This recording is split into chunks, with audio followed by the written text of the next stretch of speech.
Questo riconoscimento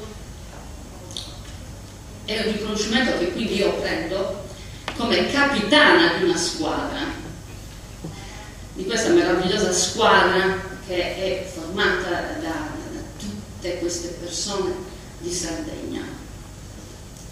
Stiamo parlando di 50 territori della Sardegna, stiamo parlando di 2000 persone coinvolte, di 250 coinvolte direttamente, di 40 imprese in prima fila.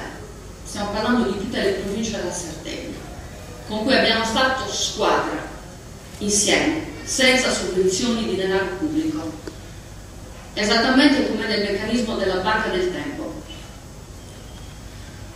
E si chiama Polo della Bioedilizia Casa Verde CO2.0, con tutto quello che vuol dire casa, che non vuol dire solo mattoni, per noi tra l'altro sono i mattoni di terracotta, ma non vuol dire solo mattoni, vuol dire costruire tutto quello che si può costruire nel senso della relazione. D'altronde anche il mattone di terracotta che noi amiamo tanto, qui c'è Maddalena Kenza che ci può insegnare, ce l'ha detto tante volte, viene dalla adobe, viene dall'arabe, che vuol dire costruire insieme, quindi non costruire solo case ma costruire relazioni.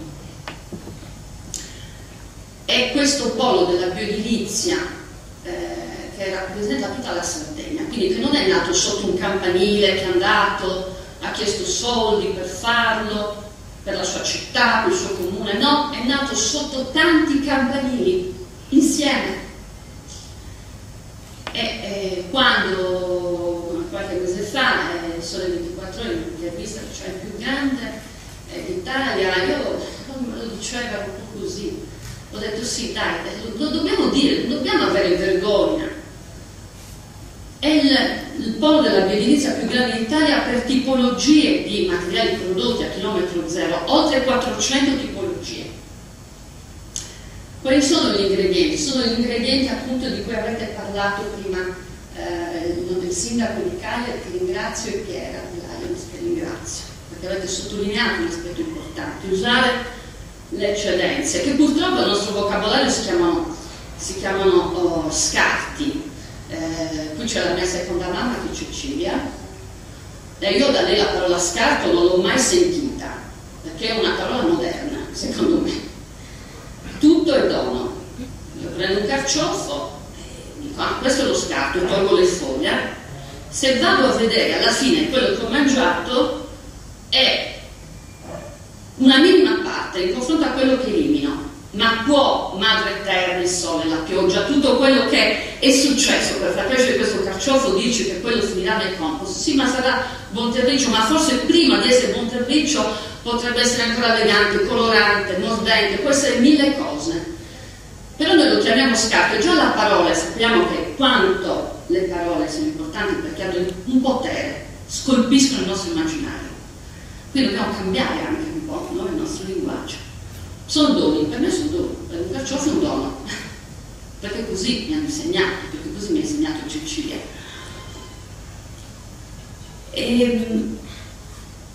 Cosa facciamo?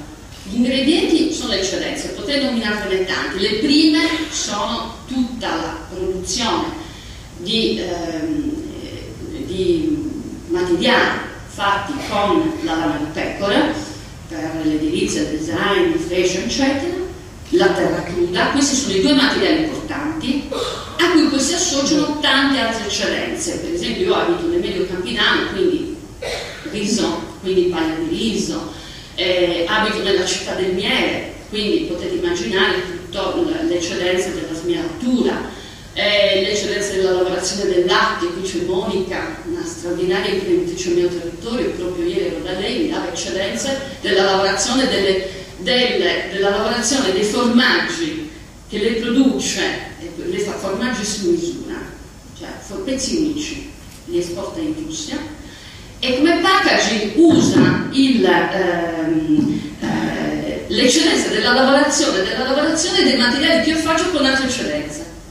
Non lo dice solo per un fatto di design, perché è bello, perché per ogni formaggio lei fa questo vestitino, anche perché grazie a questo vestitino lei senza consumo di energia, mantenendo intatte le qualità di questo formaggio, per esportarlo in Russia, perché quando lo apriranno questo vestito che parla di Sardegna e poi il suo formaggio che continua a parlare, anzi parla di Sardegna, che cosa si troveranno tra le mani? Un formaggio perfetto, perché tutto il sapore e l'umidità è mantenuta da queste sfoglie di lana. Quindi ho già spiegato come funziona.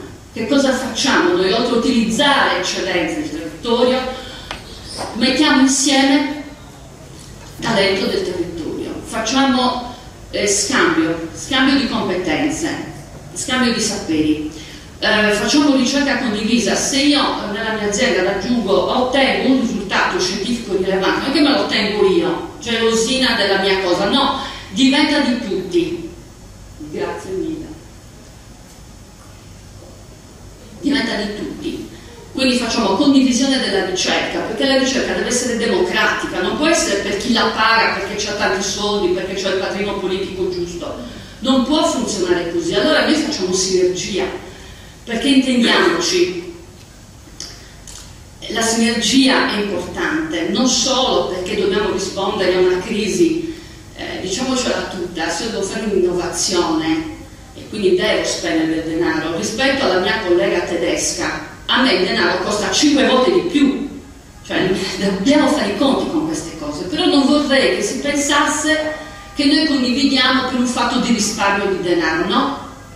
Perché il denaro non ci potrà mai dare il risultato che ci dà metterci in relazione, e da queste relazioni che nascono le innovazioni. Non ci sarà mai nessuna sovvenzione pubblica che potrà sostituirsi. Quindi noi facciamo questo scambio, anche scambio di tecnologie, e quindi ci portiamo avanti tutti e creiamo innovazioni anche insieme, grandi, piccole, ma le creiamo insieme. E quindi quando l'innovazione di uno va avanti, il risultato è di tutti, è della squadra. E ho capito, certo, perché siete qui, vi ringrazio, perché siete in tanti, siete venuti, vi siete mossi da tutte le parti della Sardegna. Per questo motivo, perché oggi noi siamo una squadra, il premio è nostro, non è mio. Nasce dalla relazione tra le persone, nasce dalla Banca del Tempo e nasce a marzo di qualche anno fa, perché questi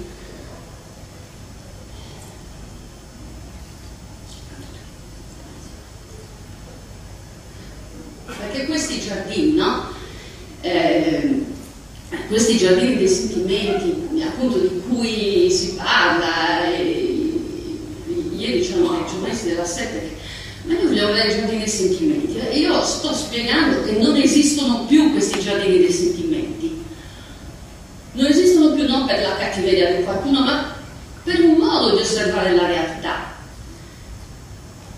E qualche anno fa, 7 anni fa, una giornata di marzo, mi telefona Graziella, che è qui, che è una donna a cui devo tanto, è una sorella, abbiamo tutto il nostro percorso insieme, e mi dice: Daniela, hanno distrutto le fattorie dei lombrichi. Come hanno distrutto le fattorie dei lombrichi? Le fattorie dei lombrichi è un punto di Guspini, che l'altro sindaco con cui tutte queste cose sono nate, Tarcisio August, che ringrazio perché la banca è nata con lui, ma in questo momento non era lui il sindaco, ecco, era un altro sindaco.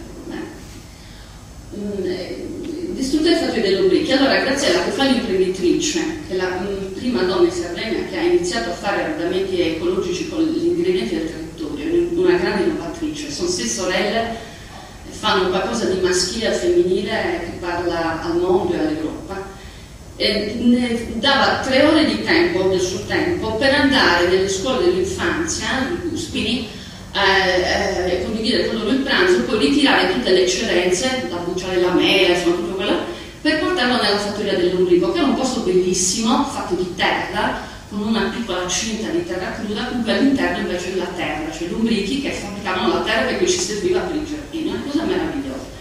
E quindi questa giornata di marzo si apre con questa distruzione. Contemporaneamente quindi io chiamo subito appunto il sindaco, gli amministratori: ma cosa sta succedendo? E mi dicono: no, guarda Daniela, non ti preoccupare, preoccupare, sì, forse abbiamo sbagliato, insomma, ci è scappato di mano, ma non ti preoccupare, è arrivato un finanziamento di, non mi ricordo quant'è, 4 milioni di lire, adesso faremo tutto meglio, perché ci abbiamo i soldi, ci devono essere i consulenti, c'è il parco geominerario, c'è il tizio, capisci cosa abbiamo adesso, quindi non ti preoccupare, ne faremo 10 di fattorie degli obliqui. Contemporaneamente, mentre ero al telefono, suono il mio citofono, vedo un sacco di vicini, il mio vicinato mi esatta, qui vedo Giampaolo da qualche parte, mi ricordo quella giornata Giampaolo, e mi dicono: Daniela, guarda, hanno raso tutto al suolo. Come raso tutto al suolo? I semi del territorio, gli arbusti, gli orti, gli alberi, ma com'è possibile? Hanno raso tutto al suolo. E mentre io sempre al telefono, col sindaco mi diceva: non ti preoccupare, perché faremo tutto meglio, ci è scappata di mano, forse non ci siamo, però non ti preoccupare. Io chiaramente non capivo, anche perché non è mai la cattiveria di qualcuno, un modo diverso di vedere le cose, perché in quel momento chiaramente i miei amministratori vedevano altro, vedevano questi soldi e quindi vedevano soprattutto una cosa che certe volte vedono le istituzioni: cittadino, utente, non artefice. E però in tutta questa distruzione, in tutta questa mia rabbia, in tutto questo mio egoismo, perché in quel momento ero stata in un profondo egoismo, ero arrabbiata, addolorata, nervosa, cioè non avevo occhi per guardare gli altri. E per fortuna, perché sono importanti i talenti, i saperi e le visioni, arriva una bambina, Giulia Serpi, con altri bambini, e mi porta dei nidi così, come si porta qualcosa di bellissimo, perché i nidi sono cose meravigliose. Perché in questa distruzione, voi potete immaginare, la primavera era, la via Sarta era una via di nidi, erano tutti caduti, e noi, che usavamo già nella parte del tempo le eccedenze, mettevano sotto gli alberi dei fagottini con tutte queste lane, e quindi gli uccellini prendevano i pezzetti di lana e facevano il nido. E mi porta questi, e me li mette lì sotto gli occhi. Mi ha salvato il fatto che in quel momento mi è caduto il cellulare, salvezza, quindi non ho potuto più stare a ascoltare altre cose. Mi dà questi nidi e me li fa guardare, e mi fa guardare la vera vita, mi fa guardare il futuro, mi aiuta con quella visione bambina a dire: guarda, il passato è lì dietro, ma lì c'è un futuro. E con questi nidi meravigliosi, intessuti con la lana, perché la lana non era solo, come oggi direi, un isolante coibente termico, ma poi faceva la struttura, tant'è vero che cadevano questi nidi e rimanevano intatti. Mi fa vedere questi nidi e io per un momento guardo questa architettura animale perfetta, perché non esiste architettura migliore di quella del nido. Deve mantenere la vita, cioè il nido è generatore di vita, non si può permettere l'uccellino di cui inventavo male, perché morirebbe. Quindi è l'architettura perfetta, un po' di terra, un po' di paglia, la lana, fatto. Forse la bambina ha capito che sì, io stavo guardando, ma forse più che guardare dovevo ascoltare, quindi fa un gesto meraviglioso, prende questo nido e me lo mette così, come si ascolta, no? Il suono del mare con una conchiglia. E io rimango così, perché in quel momento ho ascoltato un nido, non solo perché, come direi oggi tecnicamente, mi protegge dall'inquinamento acustico, no, l'ho ascoltato col cuore, con la stessa sensazione che poteva avere forse anche il Pettirosso nel costruirlo, e soprattutto l'ho guardato con gli occhi di quella bambina, che ringrazio, e di tutti i bambini, con gli occhi di Giuseppe, che faceva aeroporti per libellule, per davvero, nei giardini, nei sentimenti, quell'aeroporto di libellule mi ha aiutato poi a creare l'innovazione nell'agricoltura. Cos'è che è mancato in quel momento? Non la cattiveria, ma è mancato il guardare le cose che esistono. È un po' come se io la mattina a casa mia mi svegliassi, mi devo organizzare la giornata e non guardassi cosa nella dispensa, cosa in frigo, non andassi nell'orto a vedere se c'è la verdura, non andassi nel frutteto, non guardassi se le galline hanno fatto l'uovo. No, io devo guardare che cosa ho. E poi eventualmente compro quello che non ho, perché altrimenti che cosa faccio? Rischio di comprare due volte le cose e di buttarle via. In quel momento, con buona fede, gli amministratori, con immensa buona fede, perché io so che mi vogliono bene, io gliene voglio, non hanno visto che cosa avevano in frigo, sono stati distratti, non hanno visto cosa c'era nella dispensa, non hanno guardato la ricchezza dell'esistente. E quindi mi dicevano, no, guarda, c'è dell'altro. Ma anche io però avrei mai potuto creare innovazione se quella visione, poi quella parte del prototipo, non si fosse accompagnato chi? Soldi pubblici li avevano rifiutati, perché nessun soldo pubblico può sostituirsi al talento. Ci proponevano di costruire altre cose, oltre a quelle che già in Sardegna c'erano. Qui c'è Angelo Pravolo, che rappresenta la famiglia, che è maestra della lana in Sardegna, che hanno avuto il coraggio di prendere un'azienda enorme, grandissima, che nacque in Sardegna con soldi pubblici, poi fallita, loro non l'hanno recuperata, e indovinate per che cosa? Per lavorare la lana del Camerun. Loro la prendono, gli danno vita, ma era secondo voi sostenibile andare a costruire altri capannoni, andare a prendere altro cemento, consulenze, quando in casa in Sardegna c'erano i maestri? Abbiamo unito i nostri talenti e abbiamo creato innovazioni. Innovazioni perché, attenzione, il prodotto esiste dappertutto, l'isolante, l'ana esiste dappertutto, in alcuni posti esiste l'isolante lana in pecora.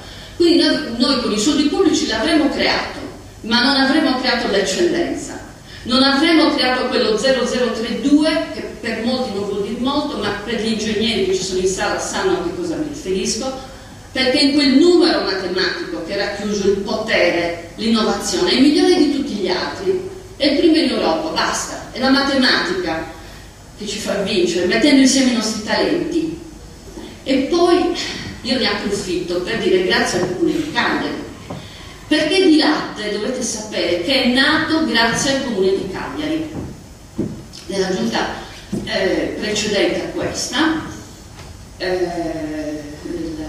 l'assessore Gianni Campus, Claudio Papov dirigente, e Di Latte, quindi pitture e vernici a base di latte di pecora con eccellenze. Io individuo e quindi faccio una mappa della Sardegna delle eccellenze, di ciò che poteva essere disturbo per qualcuno e opportunità per la mia azienda, con uno scambio, che vuol dire anche per un amministratore spendere meno, insomma, metterci insieme.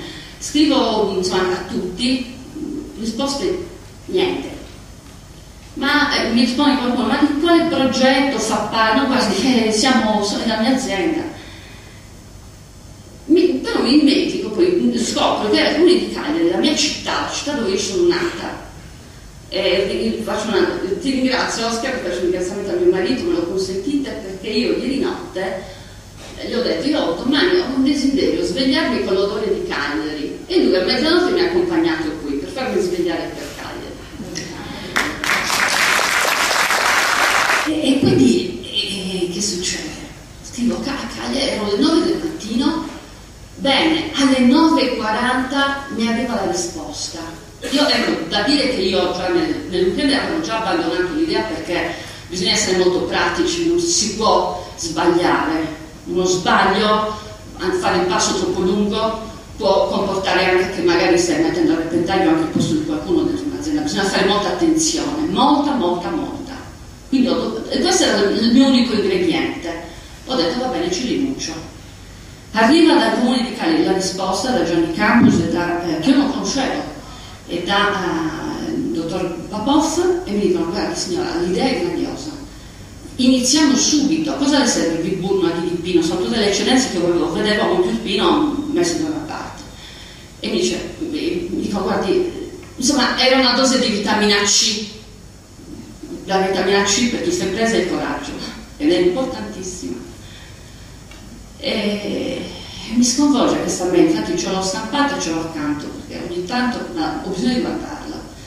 Fa capire come un'istituzione pubblica, un cittadino possono fare relazione. Per farvela breve, il venerdì ero qui dietro con il foglio, chiaramente la parte burocratica che ci vuole, e il lunedì successivo io avevo già le eccellenze in azienda. Se non ci fosse stato questo atteggiamento, questa fiducia, questa mail, questo dire siamo con te, vieni, ma ne avrebbe potuto dare 10 milioni, quello che vuole, ma tanto non sarebbe nato. L'ingrediente più importante era lì, quindi è di latte, dice grazie a Cagliari, tanto è vero che nei colori c'è un colore che si chiama Monte Ulpino, che è fatto con quelle eccedenze, ed è un colore che quindi parlerà al mondo, perché gli etichette, soprattutto ai giapponesi che piace, e usano Monte Ulpino, questi colori delle eccedenze che usano. E visto che oggi siamo qui a Cagliari, comunque io devo, volevo dirvi che l'ultima nata è un mattone di terra cruda e di lana, che ha dei valori migliori del gasbetto, per intenderci del calcestruzzo alleggerito, ed è nata grazie al talento collettivo. Quindi io regalo al sindaco questo adobe, che vuol dire costruire relazioni, che vuol dire costruire architetture sostenibili, che vuol dire costruire innovazioni, che vuol dire guardare al territorio. Io lì vedo Ileana Strongia, una donna che fa terra, che in Sardegna vuol dire terra cruda, che è un'artigiana, donne che sono qui, perché in Sardegna le aziende che ci sono di terra cruda sono al 90% gestite da donne. E faccio un appello perché ho visto che c'è l'Associazione Nazionale Città della Terra Cruda. L'appello è: non facciamo più formazioni dove spendiamo 300.000 euro quando ne potremmo spendere 10.000. Non chiediamo più 4 milioni, 5 milioni per cose che si possono fare senza. Voi che rappresentate 50 istituzioni, 50 sindaci sardi, vi chiedo, lo chiedo al suo presidente, attenzione, non si tratta solo di non sprecare denaro, attenzione, quando noi sprechiamo il denaro, sprechiamo il talento. Dietro mi spreco di denaro c'è spreco di talento, quindi chiedo a te, Ennio, come presidente, sindaco di San Massimo, presidente e rappresentante di tutti questi sindaci, e sei qui, ti chiedo questo. Te lo chiedo come donna, perché terra, in tutte le simbologie del mondo, vuol dire femminile, terra madre, madre terra. E ogni volta che noi ci indigniamo perché vediamo il corpo delle donne oggetto di strumentalizzazione, ci dobbiamo indignare quando vediamo che essere strumentalizzati sono i simboli delle donne. Quindi te lo chiedo con forza, Ennio, voi rappresentate un'associazione che si chiama Associazione della Terra Cruda. Entrando a Cagliari sull'asse mediano è un tuffo al cuore vedere sulla sinistra il golfo e le saline, e sulla destra c'è un punto tutto degradato, ma questa bellissima cinta fatta di terra cruda. E ogni volta che io entro a Cagliari, che siano le 8, le 9, le 10, è sempre diverso, perché cambiano le vibrazioni, le tessiture cromatiche di questa terra. E ogni volta che entro a Cagliari mi tuffa il cuore, terra cruda da una parte e il mare dall'altra. Quindi simboli delle donne che vanno tutelati, conservati, perché bisogna avere visione. Come sindaci non bisticciate più, ve lo dico, non bisticciate più per i soldi, coltiviamo visioni insieme, lo dico con tutto il cuore, visioni. Conrad, che io amo molto, scrittore del mare, no? Diceva: ma come faccio a spiegare a mia moglie che quando guardo fuori dalla finestra sto lavorando? Perché chiaramente bisogna avere visioni, bisogna guardare fuori dalla finestra. E fuori dalla finestra io della mia azienda che cosa vedo? Vedo da una parte la disperazione, capannoni abbandonati, sovvenzioni pubbliche per fare cose green, abbandonati. Altre aziende che vanno avanti sempre alimentate con soldi pubblici, un degrado.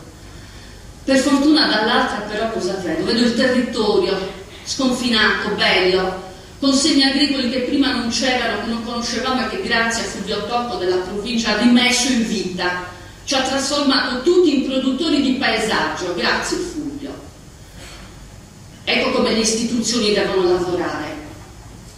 L'ha fatto quasi a costo zero, ha coinvolto 1500 aziende agricole, ha coinvolto tutti, ha detto: ragazzi, per cortesia manteniamo il territorio com'è, non diventiamo ostaggi del mercato globale, coltiviamoci il foraggio, creiamo ricchezza e allo stesso tempo diamo fertilità alla terra.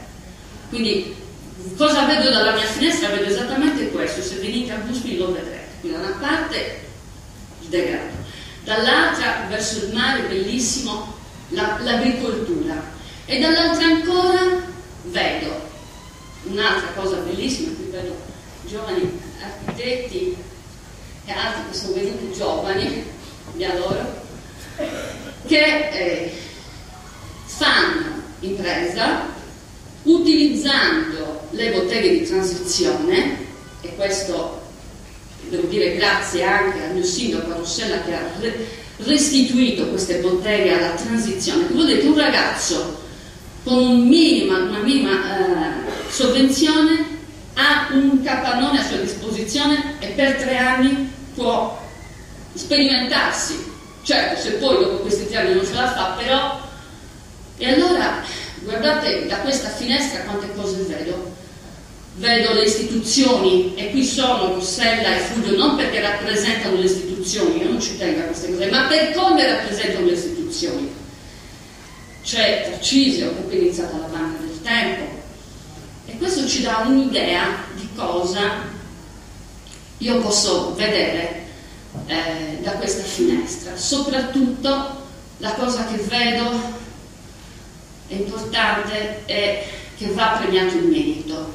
Vanno premiati strumenti, così come questo strumento a cui tanto tiene Rossella delle botteghe di transizione, perché non vuol dire che tu hai un capannone ed è tuo, no? È condiviso, tu ci stai 3 anni e poi sarà la volta di un altro. E noi abbiamo bisogno di botteghe di transizione, abbiamo bisogno di vedere che le merci possono uscire dalla Sardegna, perché si dà valore al merito, quindi abbiamo bisogno di far squadra, abbiamo bisogno di impegnarci su queste cose, su queste tematiche. Quindi io dono al nostro sindaco di Cagliari, che è anche il mio sindaco, perché io sono di Cagliari, grazie per nel sito del Comune di Buspi che avete scritto la Guspinese Daniela Ducato, grazie, e grazie a Cagliari dove sono nata, questo mattone che è fatto con terre sarde selezionate. Qui prevalgono le terre di Scano, fornaci Scano, che vuol dire terra. Io ringrazio Stefano per essere qui, perché in questa innovazione ci sei anche tu, con il tuo coraggio, la tua forza e il tuo entusiasmo. E regalo a Piera un mazzo di rose senza spine, perché oggi è una cosa speciale, e molti lo sanno. E molti lo sanno, perché oggi, l'8 marzo, e lo sa Tarcisio, di 15 anni fa, esattamente 15 anni fa, nasceva la Banca del Tempo di Guspini. E ogni rosa è uno di questi anni.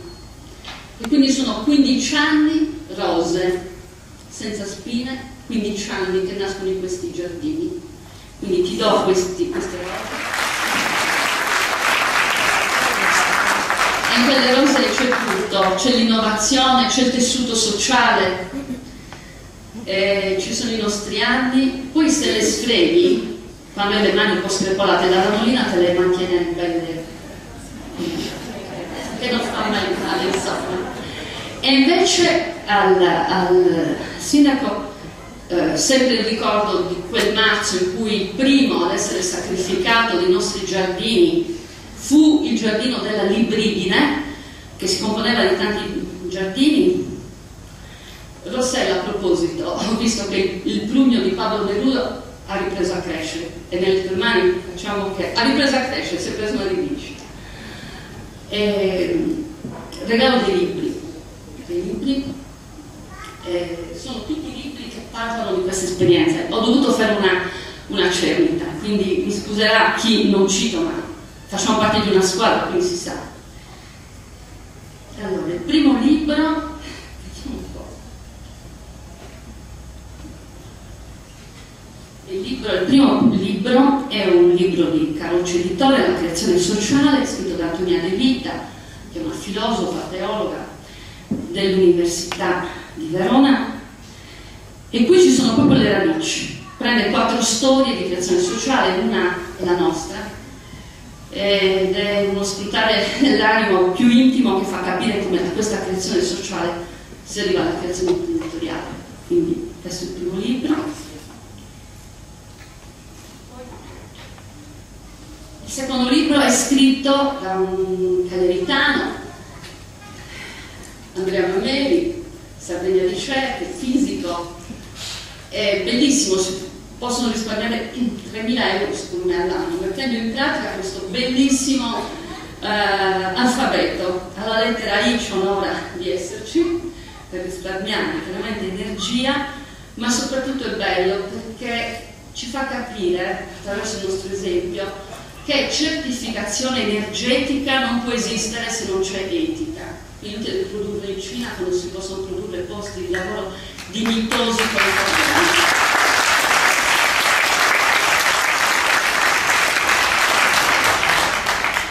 Qui abbiamo detto una filosofa, uno scienziato, e poi il bellissimo sguardo di Giacomo Mameli, La Sardegna delle eccezioni, che è un bellissimo libro, lo sguardo sull'economia con la potenza dello sguardo di Giacomo Mameli.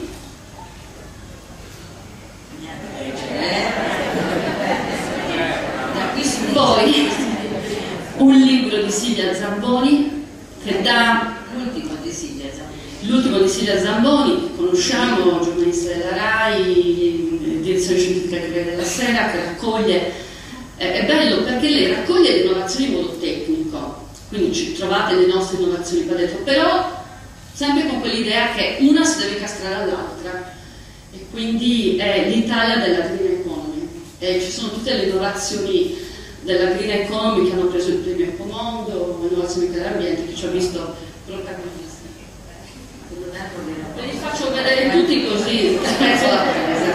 Questo è un libro di un matematico, perché vorrei far capire una cosa, l'importanza della multidisciplinarietà, che è una cosa a cui noi non badiamo, no? Pensiamo una cosa edilizia, cioè abbiamo questa cosa di mettere dentro i vagoncini, invece no, è la multidisciplinarietà che ci può aiutare.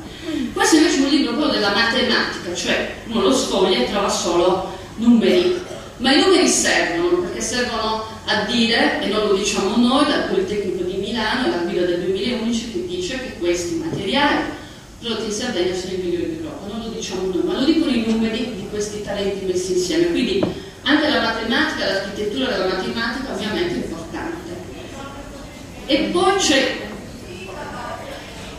Guida agli isolanti, è un vino degli isolati naturali europei, sono nel mercato europeo, prende in esame solo quelli certificati ovviamente, e in competizione, certo.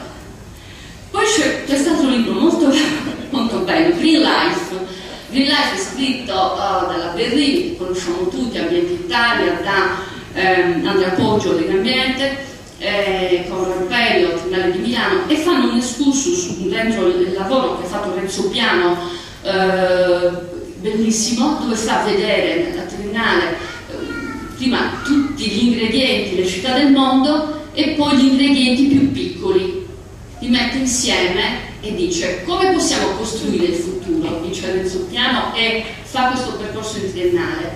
E materiale del futuro mette proprio il nostro materiale dentro il triennale, e qui ci dedicano un bellissimo capitolo che è la casa in classe oro, molto bello.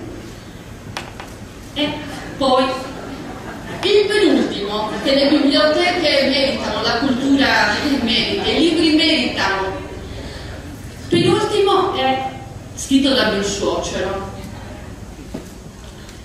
e non ha bisogno di tanto, perché anzi avrei forse potuto stare zitta, adesso che ci penso, e partire solo dal titolo di questo libro. Gli altri spiega attraverso tutta la storia familiare come 100 posti di lavoro sono nati a Guspini senza sovvenzioni, guardando agli altri. E poi Dulcis in Fundo, libro che è già un bestseller, che è uscito da pochissimo, che è un libro di Ermete Realacci, che conosciamo per esempio noi di Legambiente, parlamentare, ambientalista, e in tutta questa schiera di architetti, matematici, fisici, economisti, filosofi, teologi mancava il politico. visione del politico importante, bello perché prende 25 storie, tra cui la nostra, ma ci sono anche le storie, cosa che non c'è negli altri libri, delle istituzioni che fanno green, lo fanno con l'intelligenza, lo fanno col talento, e ci mette insieme tutti, istituzioni e private. Di questo anche il mio messaggio: stiamo insieme, mettiamoci insieme. Poi è bellissimo perché il titolo è Green Italy, però dice perché ce la possiamo fare.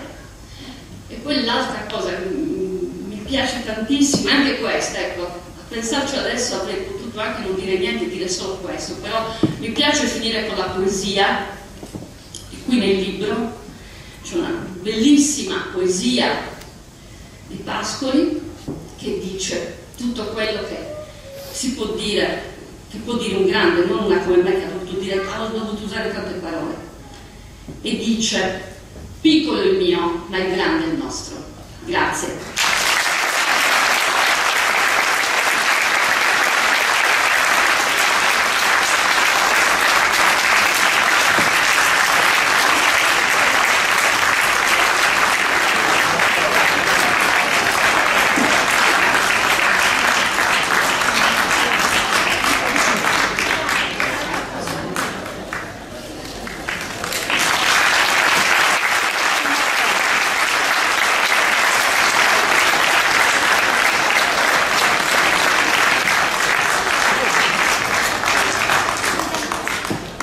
Ringraziamo Daniela per tutto ciò che ha detto in questa sala, che ha insegnato.